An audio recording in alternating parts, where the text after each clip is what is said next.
Yo, S-Mac originally Zimbabwe unruly boss Aiwe Hassan Vasingazoreke akeni waimhanya kunge Bukati Sweet ndikati ezvikati uchinditamba ungelalika bhora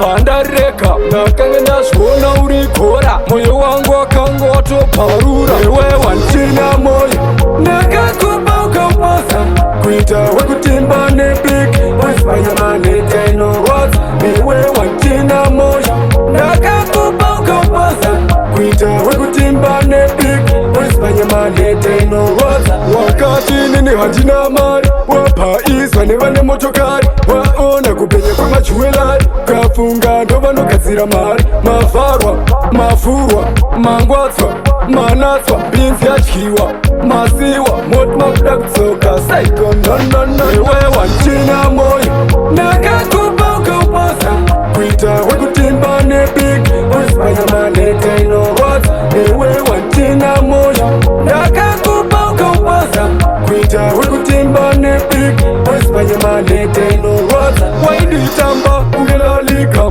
bhora bhanarireka ndaiziva uchazonditsvaka ipapo ndendatwe nemhuri pateni ndanemjoni usandifonera usanditsvaka iwe usada kunditisa mani moyo wangu akasvipa newe wandichina moyo ndakakupa ukauposa kuita wekutimba nebig wezvanyamanete inorwadza iwe wandichina moyo ndakakupa ukauposa kuita wekutimba nebig wezvanyamanete inorwadza wakati nini handina mari wapaiswa nevane motokari waona kupenya kwemajuwelari kafunga ndovanogadzira mari mavharwa mavhurwa mangwatswa manatswa binzi yadyiwa masiwa moti makuda kudzoka saigononono iwe wandichina moyo